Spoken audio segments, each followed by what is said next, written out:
I started hiding my identity. Okay. So I always wore a mask and a beanie cap. So I truly believe the more local you are, the more global you are. If you don't believe in yourself, nobody else is going to believe you. You chose to do it in Tamil. Why was that? What motivated you, and why did you think it is so important to also have education? You will have to have an education because education gives you discipline. This PhD, nearly 5 years for me to finish the PhD. Phase of your career you would relive? My independent musician days, me and Jeeva hustling. Then everybody is a rapper. I might be competing with Nipun on the charts. That is not going to happen for sure. Like now I know there are words like trauma and mental health exist. Back then there was nothing. Yeah. Most overrated thing in today's music industry?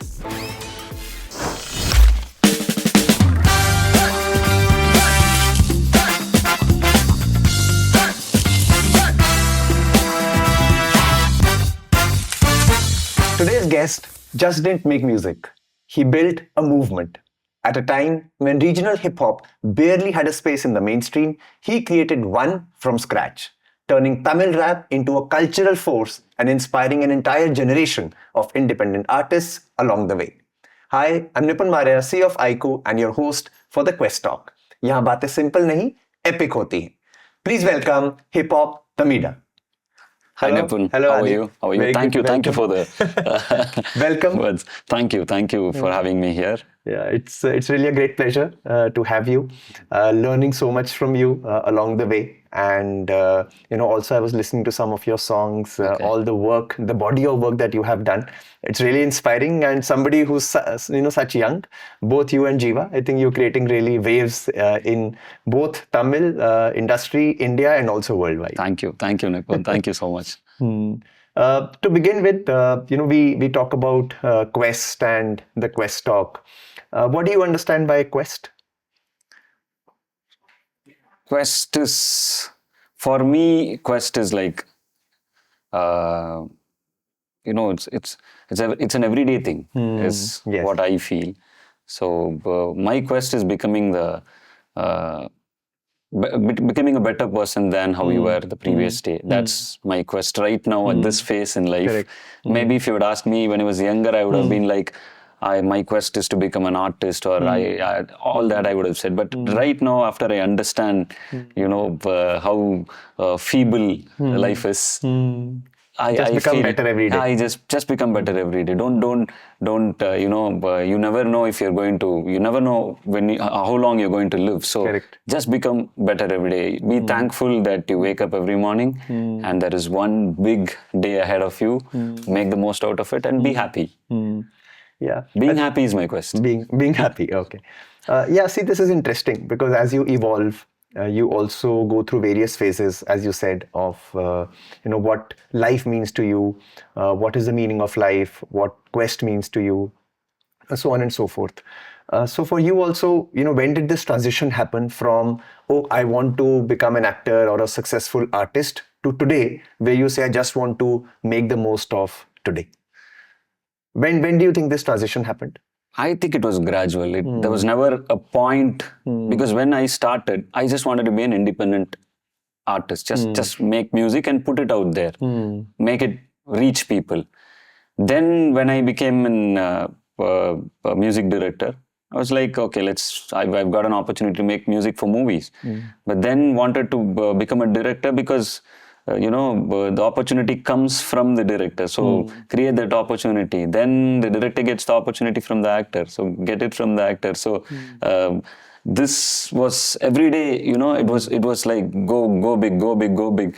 And then when I produced a movie, that is, nothing above a producer. So it's the final step. And when I turn back, this whole quest of climbing up was just to be an artist, just to be a free artist. So there is nothing like the destination. So as you keep going, but you cannot understand it when you start the journey. Correct. Only when you're heading it and you think there is a destination and you've reached it, you just understand that there is another day and this journey is forever. Correct. And that is when you realize. So it is a gradual process. Maybe right after I became a producer, I produced my own movie. then there is this question of what's next. So Correct. The quest never ends, right? the quest never ends, and so as you keep growing. But if you had asked me when I was younger, I would have surely given you an answer that would have been very aggressive and Like the end goal answer. yeah, right? end goal answer. But there is never an end goal. So the end goal is to be happy every day. So. Correct. But from family side, is there any music gene? Both my parents are teachers. My grandfathers are teachers. I come from a very family line of teachers. So you know how academicians. So you know how the vibe would be. Yes. So yes. It was the first computer that came into my house was, we were a joint family. So my cousins lived with me, and my elder cousin, he was in college when I was in 10th grade, and they bought him a computer. For back then it was this Visual Basic. I know. Yeah. Yes. So he used to do that, and I used to play Road Rash. So there was this magazine called PC Quest, Chip CD. So you get a CD with that. Yes. And my dad subscribed to one of this for my brother. Because they wanted to make him he was the first engineer in the family. So there was we were a first generation like engineers, private jobs. So all my parents government jobs, and they wanted it to, everything was pinned on my brother. So they subscribed whatever they could, they would do, and I was getting benefited from that because these CDs will have demo games. Correct. All those I remember games like Virtua Cop, all those Age of Empires. I found through one of the demo versions you get, and that is when I stumbled upon a software called EJ Beatmaker. Okay. And that software you can click and make beats. It was like playing a game. That is how I got introduced to making beats. So even before I knew the theory of it, I was practicing it. I never knew what chord is what. No formal training. I just clicked, sound came, started putting those beats, started rapping on top, writing rhymes, rapping on top of those. So this is how I found my music. So this was no family of musicians. I slowly started, But before college, were you into any sort of school music or singing or? No, back then this was the beauty, because back then there was no such thing called no awareness on mental health. No awareness on, so you were not picked on digitally or trolled. You would be bullied left, right and center in school. So once I showed this music to, it should be 10th grade, the annual holidays. Okay. They give you a big annual holiday when you're from 10th, when you pass on to 11th back then. Now they keep special classes is what I heard.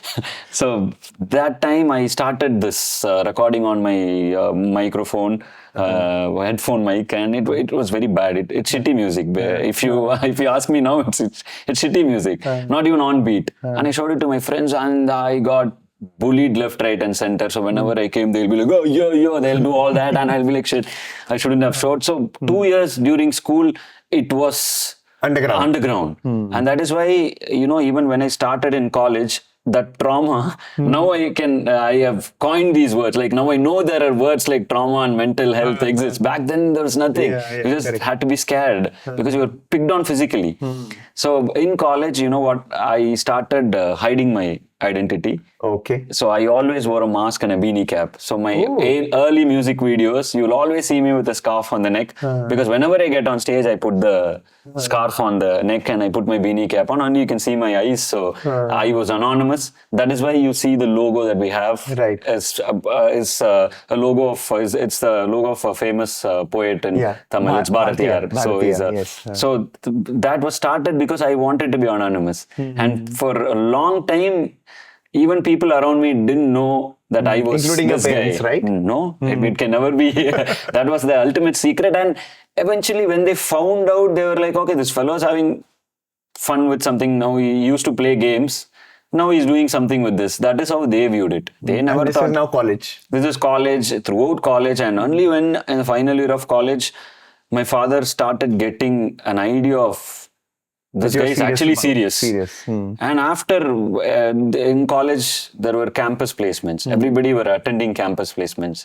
And I was a good student. I had good grades and marks. From school, I used to study well. And, I was not attending these campus placements. My father was worried and he asked me, what is happening? And I said, no, I don't want to be this. I want to, go and do music. So, no, you have to go to Chennai for that. How are you going to do? I said, from first year, I've been going to Chennai. And he was shocked. He was like, when? How? No, sometimes I jumped out of the college and came back on a Monday, left on the Friday evening and came So back you on were a in Monday. hostel? I was in hostel. I was in hostel and every Friday I'll go jump the wall and I'll go to Chennai. Come back on Monday morning early 6:30. I reach there, jump in, get back. So all that I did, and the reason why he let me was I could have jumped and gone, did bad things in terms of having partying and all that. I didn't do that. So he was convinced in a way that this guy is chasing after something. So he said, okay, 1 year you go try whatever you can, then let's see. So I went for a year to Chennai, struggled hard, couldn't do anything. But what I found was somehow I'll be able to make it. I know what is happening, but all the struggles were fun. That is where I met Jeeva.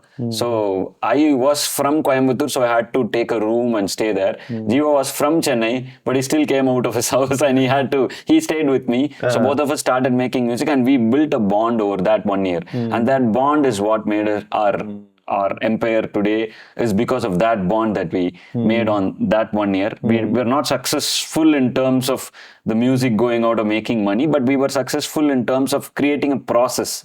So I went back home, wrote the entrance exams, got a good mark, came to MBA. For MBA, came to Chennai again to study MBA, and then that is where the whole thing picked up. Because now, when I did engineering or when I was in school, maths, if you say I'm not great at maths, so differential calculus, integral calculus, I pretty much didn't even understand. One, and two, what am I going to do with this? How will this be useful? Useful for me. And engineering also, I didn't find a way on how this is going to be useful for me. But when I joined MBA, I wanted to join MBA because I had an idea. And when I joined, everything the class, everything the professors were talking was relating to me. Audience segmentation, organizational behavior, all these things. I was a consumer behavior. I was like, okay. And I started applying these things. And basically, before I completed my MBA, my first album was out. So my second year of MBA, my first album was out. I found a distribution network through Think Music, which is a huge label now. Back then it was a budding label. And I somehow finished a distribution deal. I owned the masters. And we dropped a Tamil album. First hip-hop album from Tamil hip-hop album from India.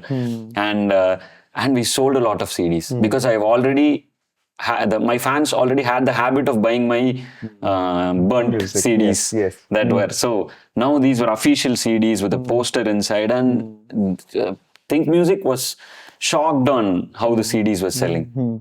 But see, again, for a lot of people, if they're doing music, they'd like to do music, not also do education or pursue a degree parallelly. What motivated you, and why did you think it is so important to also have education? You had good degree of engineering, and you could have just pursued. I had a good degree in engineering. Until engineering, it was not. It was conflicting. It was very, very, engineering as a course? Yeah, as a course. Had nothing to do with whatever I was pursuing. So until that point, education was studies separate. This is my passion. This is my hobby. I would do this every day. But then I had to go study. But then when I joined MBA, both my studies and the destination towards which I was traveling both started coinciding. No, but why did you think of the MBA when music was your passion? Because I didn't want to do ME. Because my parents wanted me to do masters. He gave me 1 year. I came back without succeeding or no. I didn't find a stable career. So I had to return back to either go for a job or you do your masters. I was hell-bent on not doing ME because BE was not for me. Yeah, understood. So now I was if like, it's not technical, then let's go MBA. Let's do MBA. And they said there is no maths in it. You don't have to do all your calculus and stuff. So I said, okay, let's do MBA. It's mostly, theories and you can, I'll be able to get through it. And first, I was lucky to join in an university that was 150 years old. It was Madras University. So half your professors are visiting. They're big, they retired from big positions in companies. And I was blessed to have professors who would take time after class to, actually tell me this is this and this is that. They never judged me on my marks or anything. So every day I'd be out there telling them my vision, telling them my plan. And I was really blessed to have people like that in my life. Okay. They found it so genuine that they started giving me tips and stuff. And we built a brand. I did brands and I specialized in brands on my MBA. So I jumped into marketing. From there, I specialized on brands, and whatever I learned helped me build that brand. And my advice to all youngsters out there, if you have connections, network, you come from a very privileged family, doesn't matter. Your parents are going to take care of that brand. If not, you will have to have an education, because education gives you discipline. That discipline to turn out every day, no matter what. Because you never know what your record books are going to give you in life. But then you had to finish it on time, go get it signed. And all this education is a process that gives you discipline. And if you're lucky, and if you are, aware enough to find an education that will support your career, then that is where the real secret is. Education will make you into a person who will perceive things differently. It will give you confidence, because I always had that confidence. So even if I'm not going to make it big in music, I'm not going to go compromise myself or my creation or my art for chances or opportunities. I'm not going to do that. I will go to a job. I will take care of myself. I will do art that I love. So that confidence. So if it's not commercial, then at least it's still art. I'll still do art. I have education, so I will go to a job. Even today I have that. What if all this whole film game flips and it turns out bad? I will go to a job. I have a PhD. Now I can get a job. I'll still make art. With whatever I have, I'll still make art. So that gives you confidence. That gives you, and whenever you don't go into compromises, that is when you become a true self. Whenever you're true self, you become the best version of yourself. And whenever you're the best version of yourself, you become a better artist. When you express whatever is inside without compromises, that is when art takes its true potential. So to be a great artist, you need to have an uncompromising nature. And to have an uncompromising nature, if you're not from a privileged background, education is going to give you that confidence. Solid fallback option. You mean, yes. Right? Okay. Very interesting. So any tip you remember from any of your professors, which really maybe you apply even till today? From brand building, or from consumer interest, or from economics? Once my professor, he was my psychology professor. There was this advertising psychology paper, and I went to that class because extra credits, stuff like that. So he randomly, it was something different, and while taking class he said something: the brand is always bigger than you. So he told me that, and that stuck to me. Even today, the brand is always bigger than us. Me, Jeeva, or all of these people who work at Hiphop Tamizha. Hiphop Tamizha is hope. Hiphop Tamizha is a movement. We are persons. Even if Adhi retires tomorrow, Hiphop Tamizha will still go on, make art. So we built a brand. We built a brand based on hope and friendship.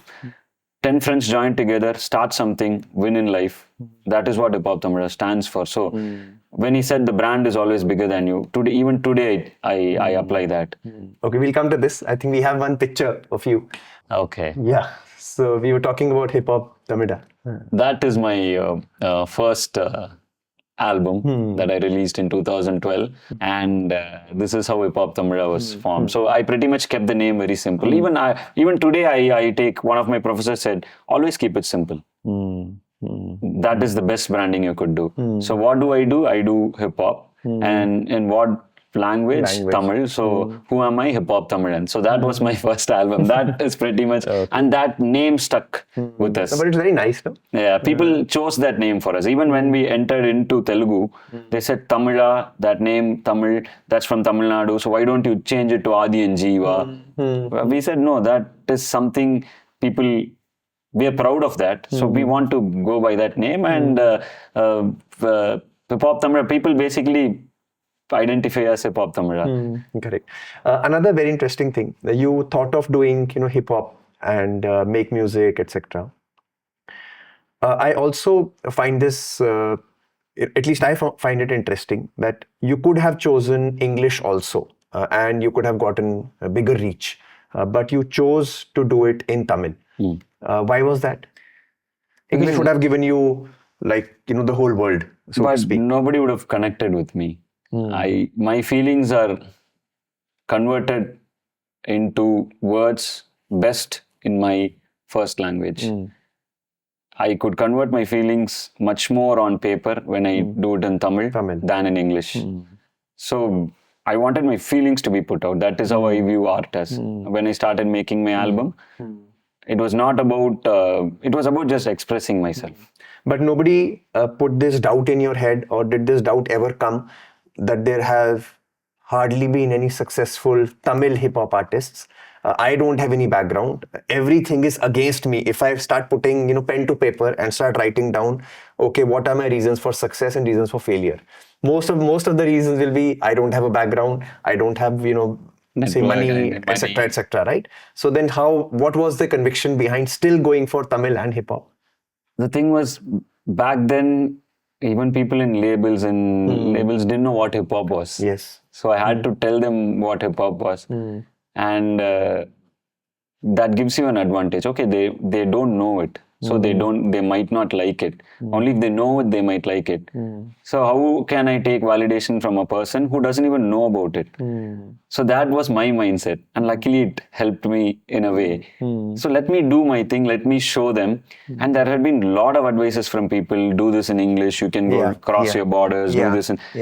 I was like, I might not connect with people. And I luckily started from a place where it was not on the internet. Internet was not the deciding factor. You had to go on every stage and perform and connect with your audience, and that audience would come to your next show. That is how you made your money. I'm from an era before YouTube.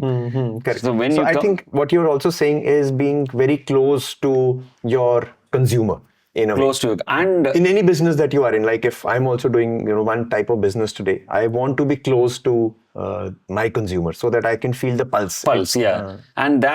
And also I truly believe the more local you are, the more global you are. The more local, your local is international to somebody else. So that is always going to work. People from America who has seen hip hop is not going to, might not feel excited to see somebody wearing those baggy clothes and rapping, because they have already seen it there. Right. But when somebody with a vesty and a shirt comes and raps and is like, what is this costume? They might not be connected to your hip hop, but they might be connected to whatever that guy is wearing and doing and is rapping. So it would feel international to them, just like how we feel 50 Cent is international with those tank tops. And to somebody from the US, an artist with a normal, take Punjabi music, the turbans are a big thing now in the US diaspora. So even the American population is doing the Bhangra and all that. Recently, it's become a trend. The Bindi is becoming a trend. So the more local, once it has that appeal, it will go global. Okay, so I think what you're also saying is have a lot of pride in whatever you are doing. Back yourself. Yourself. If you back yourself, have pride, have the conviction and confidence, and do it for the love of the art. Love of the art. If you don't believe in yourself, nobody else is going to believe you. Okay, interesting. Tell me about this cover. Okay, this was the red is basically aggression, raw. The gold smoke is it's something niche. Was it like the first option you guys prepared, or were there multiple options? Our logo is basically black and red. That is how Hiphop Tamizha logo is, black, red and white. So we wanted red in it. Okay. And we know what we were making. And we told this is what we want. And then one of our friends designed it. And that is how... Okay, one of your friends only did it. Yeah, all back then it was all, we used to be our own lightmen, our own cameraman. We used to act, then go shift the light and then, sit with the guy who was operating the camera. And only later we found there is a term for that called DOP. Before then it was like call the camera guy. A friend who had a camera was the cameraman. So it was how we started. And we had to do everything. we had to shoot it, we had to edit it. Even color grading was done by us at a point of time. So when we started, we never know there are different departments that could handle, because and that is what made us do whatever we are doing today, is because we had a foundation in everything. Correct. And now when we get people to do it, we are very happy.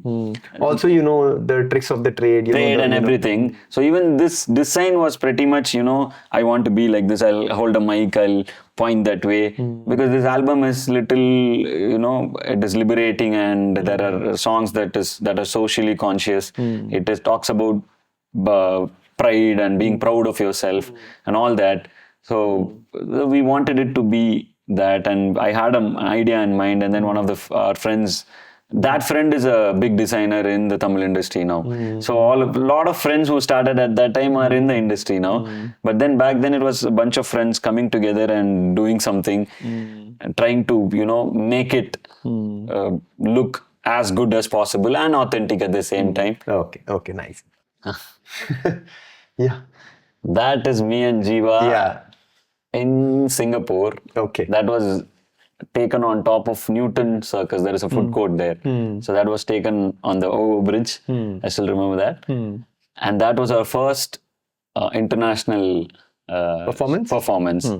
I had gone separately to Malaysia much back when I was just Adhi. But as Hiphop Tamizha, this was our first time we went out to perform in a place where there were other artists coming from different countries, and we were there, and this was a very new experience. And what did you like in him, which made you believe that he's really the right partner and I can work more with him?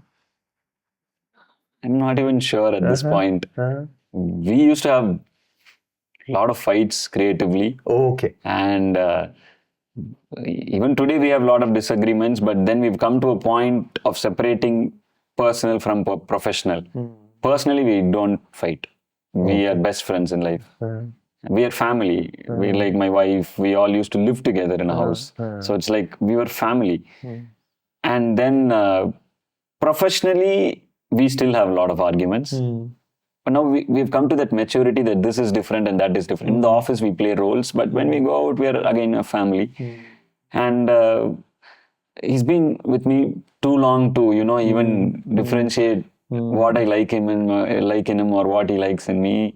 I think he's just like very that. Close friendship. Yeah, it's friendship, and we built this whole thing together.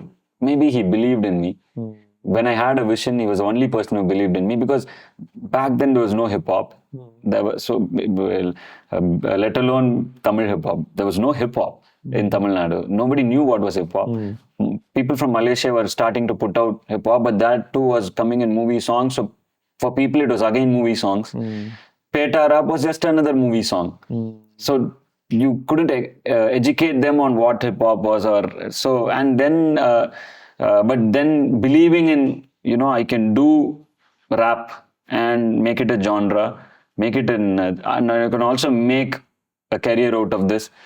I had a vision, and somebody believed in me when everybody was laughing. So maybe that was something that, we started building something together. And that trust, when somebody trusts you, when you have nothing, and somebody trusts you with their life, then I think that bond is forever. Okay. And then of course, people started getting tattoos also. There are a lot of fans, and we are very grateful for that. I had a fan from Mumbai who has his name is Merlin. So he has a tattoo of me in his chest. And I was shocked. Initially, I was very, very shocked. Now, after seeing a lot of tattoos, I had a world tour called Return of the Dragon Machi. And after a tour in Malaysia, I went to perform in Singapore. So a fan who saw it in Malaysia put a dragon tattoo on her back.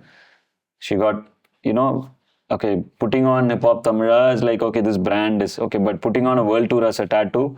And I asked, she said, one show gave me so much of hope in life. I wanted to, have it as a memory. So every time I fall down, I will see that and get back up. Okay, nice. Okay. Yeah, I think this you were quite passionate about. Yeah, this was from the Jallikattu protests.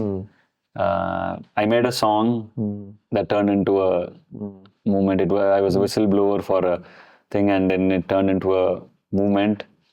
And then this is from that, this picture was taken from that protest. And after that, the government allowed Jallikattu to happen.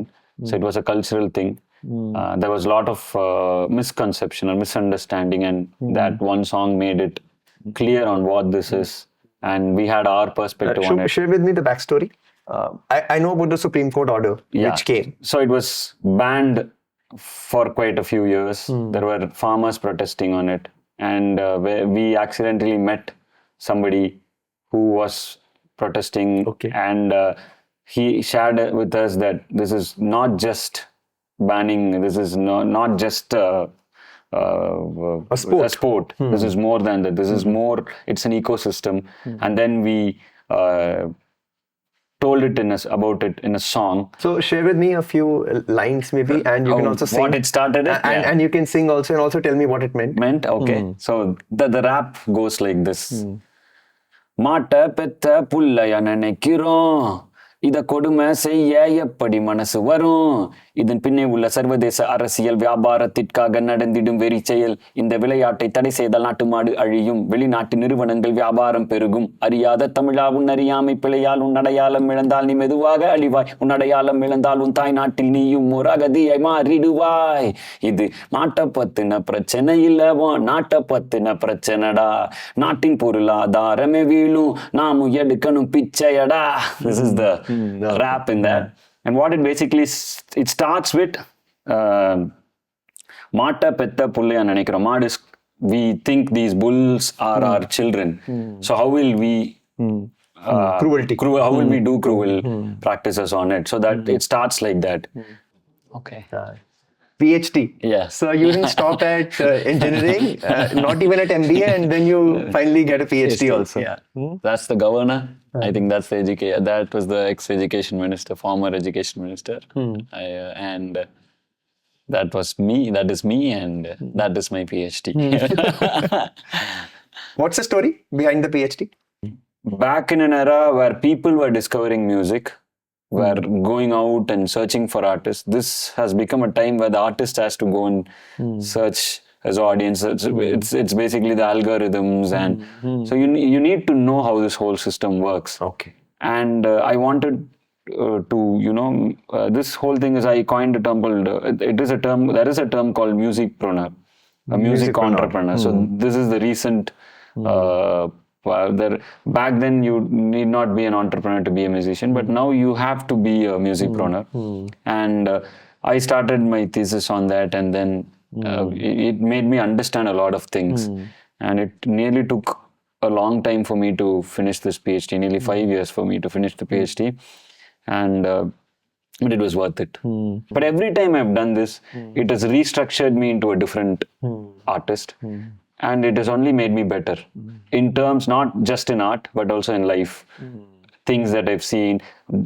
I was never Share this. with me one perspective. I was never this health, guy. Always about the health. No, I'm not that kind of, not the gym freak who, even though I was in acting. But when I started the world tour, all my counterparts started tours. All the music directors there have started tours. I said, no, I'm not going to do the tour as a music director. I am an artist. I came from the stage. So I'm returning back I didn't come from the movies. I came from every stage. So I'm going back to the stage. It has to be extraordinarily special. And that pushed me into a life of intense fitness. So for 6 months, I did nothing but fitness. I was planning to perform for 3 hours. But why fitness preceding Because there is no break in my sets. Okay. Everything is -1. Okay. Everything is no lip syncs, nothing. Everything is with a live band, and you perform out there. I run somewhere around 20,000 steps in every show on an average. I've also done 30,000 in Chennai. So you do this much of steps on that single day. The day before that, there is a rehearsal. I do the full rehearsal. So I gave the plan first to my team. I said, this is what I'm going to do. Okay. And as soon as I gave that, I said, no breaks. How about, generally the artist goes, takes a break behind stage, somebody else performs, then you come back. That is how the norm is. I said, no, I'm not going by the norm. This is what I want to do. And as soon as Jeeva saw that, he said, this is impossible. You won't be able to do it. I said, why are you discouraging me? He said, you are not fit enough to do it. First, you have to become fit. Then you do it. So what happened was we both joined a fitness program. So this program was in 6 months, they made me into an athlete. They made me, I was fit enough to go into a marathon because 3 hours, when you're performing, you're breathing out air constantly. When running, at least you can form a mechanism of breathing that gives energy. But when you're running and my performances are wild, like I jump there, I run, I go back, I come from a toaster, jump high, then land and rap and suddenly dance and it's 3 hours of non-stop, even the breaks are planned. Like break is like I go in, change the costume, run back and get up on the stage before the next song at the right cue point. All this is rehearsed. So we had 3-4 months of rehearsal. So it took us we were 1 year behind the counterparts, but we made sure my team made sure I was completely fit enough to fulfill that vision. So it nearly took 6 months. And then every day you see a new concert by a counterpart getting announced. It kind of, are we missing the bus? Are we missing? But the whole team was saying, look, it doesn't even matter. Let us miss the bus, but give them that one show that everybody is going to talk about. And after the first show, everything changed. The tour was supposed to be done in, there was 8 or something like that, but then it doubled. We had to do it it was for 8 months or something. We had to do it for 1.5 years. So before that, I took an year off, like somewhere around 8 months off, just to train for the tour. Just take me through your training. How was the training? I wake up, then early morning, go for a walk. Like 40 minutes, 45 minutes of walk, come back, eat eggs, basically protein. They give me different protein intakes for the day, fiber. Then I walk, rest it out for some time, swim. Swimming is for like 45 minutes. Keep doing laps. Because they build that stamina. Aerobic. So I keep doing. Then after that, in the afternoon, rest for a while. Then afternoon, gym. And then again, evening, 2 hours of cardio. Could be badminton, but non-stop badminton. Not like you play a game, rest. No, non-stop. They take you into zone 2, zone 3. So intense training. Then a rest is a must. No phones. So after 6, Jeeva had a tray where I had to put my phones. So I had to put those phones there, and then every day he would used to he checked it with my wife. Is he using phones in the night? Because these phones is an addictive thing. So I had to get cut off from that. Okay. Oh. Yeah. This looks like what, 30,000? 20,000? Yeah, 30,000. 30,000 people. Yeah. And I think this is in Chennai, YMCA grounds. Yeah. This was the final concert thing we had. It was amazing. It was amazing. The world tour ended at Chennai. Okay. And this is the whole fitness prep was happening for this tour, For this tour, and that was the last. I think this should have been the last because I see the whole crowd. I don't know what set is that, but this is towards the end of the concert. I think at Chennai, felt really emotional to come back to a city, because when I first moved into Chennai, there was this. You have to come from Coimbatore in a bus, get down at this place called Gindi. You had to take a bus towards the room that I was staying. So every week, if I go to my house in Coimbatore and come back to the city to hustle, I would pass by. Chennai was new to me, and back there when I was a newcomer to the city, each city has a vibe to it. Yeah. Coimbatore was a laid-back town. Correct. It was like a very, you get in the bus, no rush. Correct. The conductor talks to you, converses with you. Like, where are you going? You know the person sometimes. Yeah. So it's like that. In a big city, you're lost, right? In a big city, you're nobody. People shouting, getting down, getting in. I was like, okay. And I was overwhelmed with I didn't know, I love Chennai now, but I didn't know the DNA of the city back then. And every time they said, I used to live at this place in Thenampet. So every time you had to go to Thenampet, you had to pass this YMCA grounds. So the conductor will say, YMCA, YMCA, next Thenampet, come and stand. So, when YMCA comes, I go and stand. This YMCA started becoming a trauma for me because every time I get on the bus, I will wait for YMCA. If I get a seat, I'll be sitting there. YMCA, I run to the, to get down, and that is how it used to be. And when I was in the last show, after the show, I felt so humble. I am not an emotional, I feel emotional, but I'm not somebody to, express it. But actually, I melted at that moment because I shut down the whole of YMCA. The government had, given special trains for people to reach the venue, the metro. So I was thinking, my life flashed. I used to board a town bus and the city bus, and then rush and get down from there to actually shutting down the metro and extra there's so much of people, the government supporting you for your show. And that too, the place, every time you heard YMCA, you were like, YMCA, run to the bus door, run to the door. And today YMCA is my okay, this is, so, and that was very, very, I felt so much of, whenever I look at that show, whatever footage I see from that show and that reel, the immediate response to me is not the, fans shouting or the success. It is, every time I come at that reel, I say YMCA, I feel, God, this is like a dream. So I feel so grateful. And so again, success is a perspective. If you ask the boy who was coming in that bus, then are you successful today? He will say, absolutely yes. But today I'm a different man. This is not success for me. I'm striving towards something more. I have plans in mind. I want to go to the next step. Now I've come to that maturity to understand success is not a destination. It's a process. It's a journey. So now my perspective has changed, and while you're going towards that journey, have maximum fun and comfort while doing that. So that is all it can be. Were your parents also there? My parents were there in the Malaysia show. Yeah, they were there. They were there? Yeah. What's their feeling now? Actually, they don't feel anything. They're Blank? happy. I think it's a DNA thing.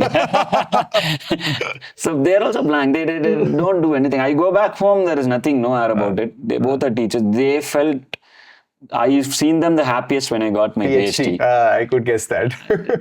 And my dad has never seen me perform live throughout.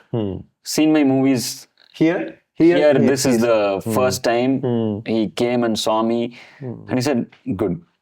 I was like, "Okay." It's like nice, and then, that's the emotion. He felt he should have felt happy and proud. How did you feel when you saw them? I was like.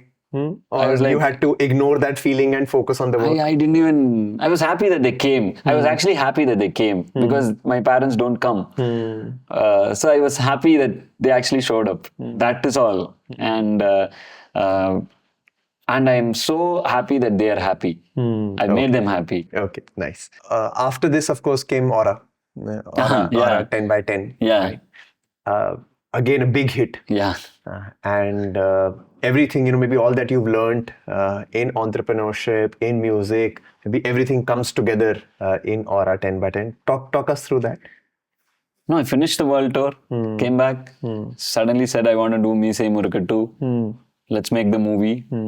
Now I'm up and running. So I've just traveled all over. So I'm already ready for shooting. So throughout the world tour, whenever I was traveling, different city, different experience, I was writing a story for an aspiring artist. Okay. This Meesaya Murukku 1 was about an artist, and it was a movie for people who have dreams and hopes. Now Meesaya Murukku 2 is about another artist. That was before the digital viral culture started. That was the beginning of that. Now this relates to today's artists.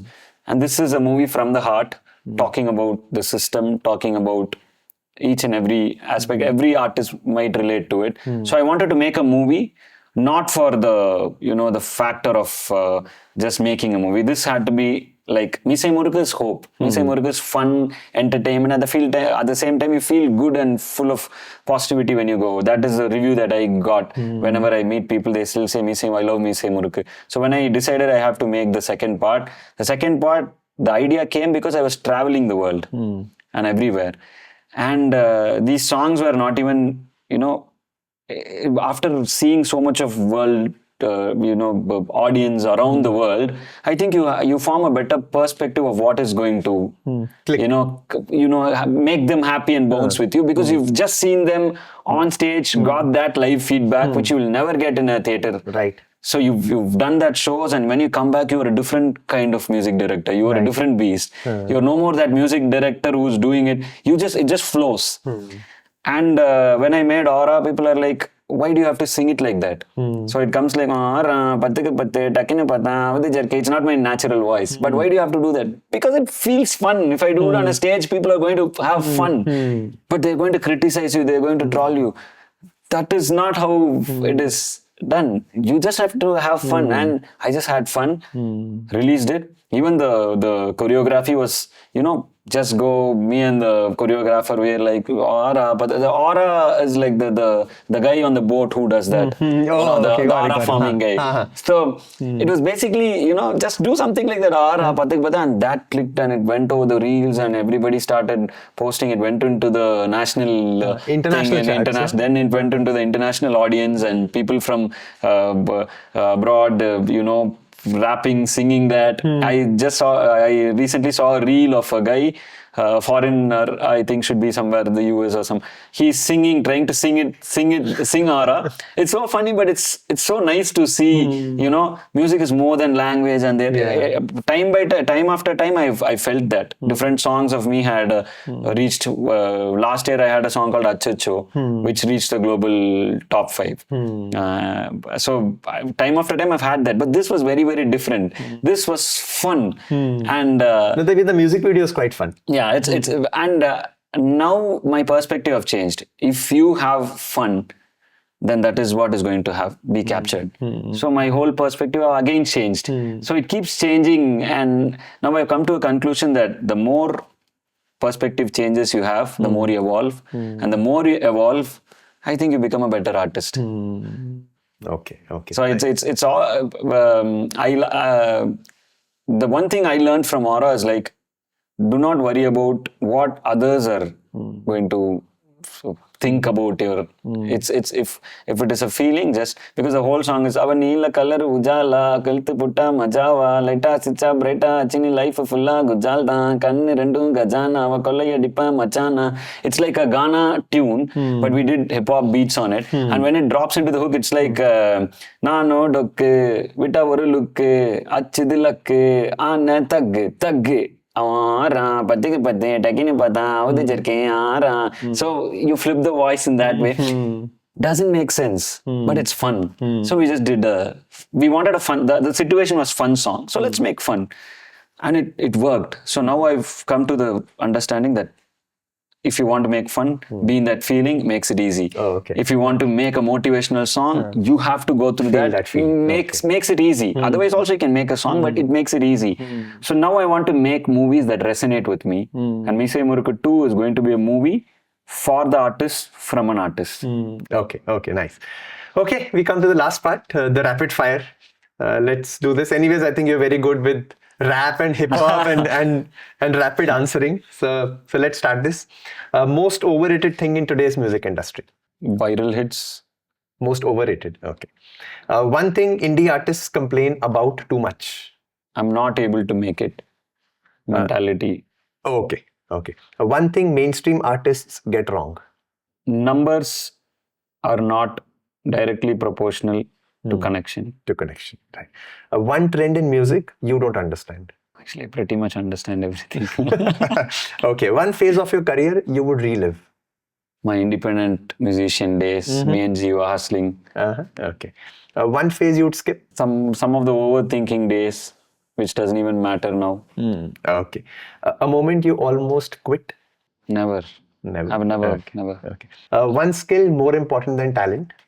Consistency and hard work. Right. Talent will get you there, but if you want to stay, you'll have to be consistent. Correct. Okay. Thank you so much. Thank you, Adi. Thank you. It was great to speak to you.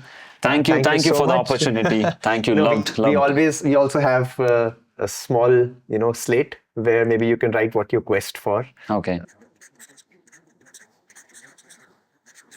I just thought I had something else, planned something else to write, but after the conversation, it just changed. I quest for progress, and the key to it is the process. Okay, nice. Very nice. I'm a rapper, so sometimes Progress in process. I drop quotes like that. Okay. You think you've inspired millions of Thank you so millions of much. people. Thank you, Nipun. Thank you for this. Thank you, Nipun, and the whole team. Thank you. I love you all. Thank you. Okay, thank you to both you and Jeeva and the whole team. I think you're really creating a movement, and very happy to see young people like you questing and progressing in life and inspiring millions of people. So thank you. Thank you, once Nipun. again. Thank you once again.